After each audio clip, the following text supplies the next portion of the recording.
Hi there, Roland. It's great to meet you. Thanks so much for your time today.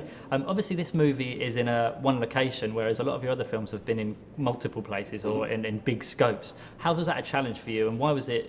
How did that change the way you filmed the movie? Well, actually, the screenwriter Jamie, like, he made it very varied.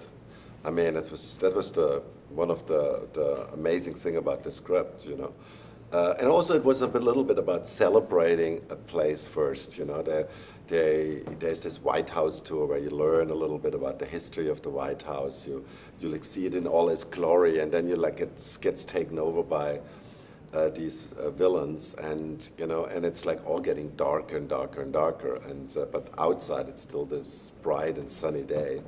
That was kind of just a kind of interesting concept, and then on top of it was for me interesting because I had never done something like that before, and just like kind of to show, you know, how that could be done and feel like really entertaining. Channing and Jamie look fantastic in the movie from what we've seen. What was it about them that made you want to pick them for the roles? Well, they're both actually, first of all, extremely talented. They both have a very rare, they're very accessible.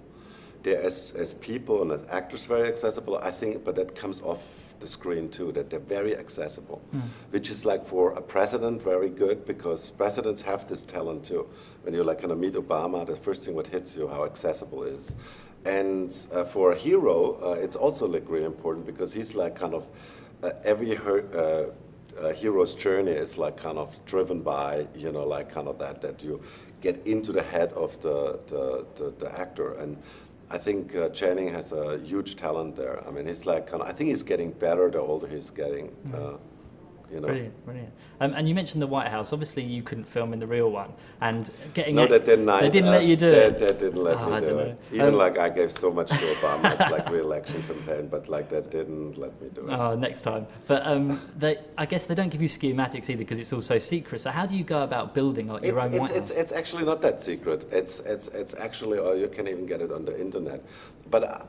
Naturally only the official parts, you know, and then there is all the stuff which they don't show.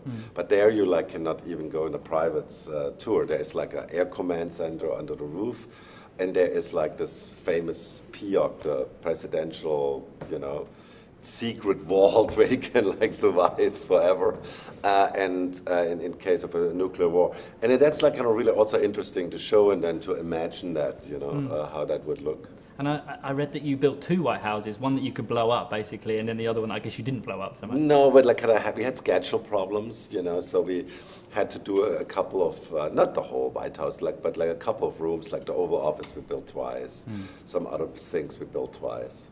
Yeah, and the car as well looks like it's quite it's called the Beast, and for we had 3 of those. So how did you go about designing them?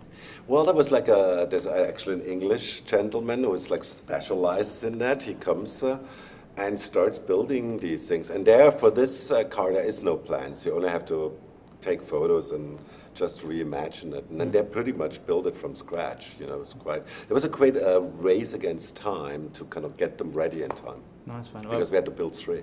Okay, and we're running out of time, but thank you so much for your time today. Okay. I really can't wait to see the movie and for everyone else to see it. Okay. Thank you very much. Cheers.